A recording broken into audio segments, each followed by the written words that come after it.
दादा इथे जवळपास नदी पूल तलाव जिथे कुठे असेल दादा तिकडे मला लवकर सोड. चला चला चला.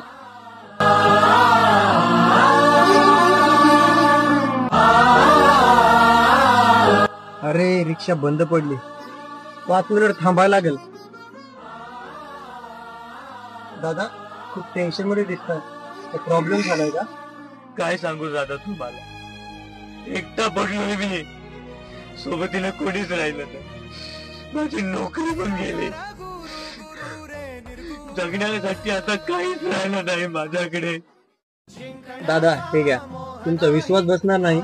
माझं मन नेहमी म्हणतं स्वामींचं नामस्मरण केल्याने सगळी संकट आपोआप दूर होतात. असं वाटतंय आतून मला कोणीतरी थांबवतंय. दादा रिक्षा फिरवा आणि मला घरी सोडा. आणि हा फोटो माझ्याकडे राहू द्या. श्री स्वामी समर्थ. भिवू नकोस, मी तुझ्या पाठीशी आहे.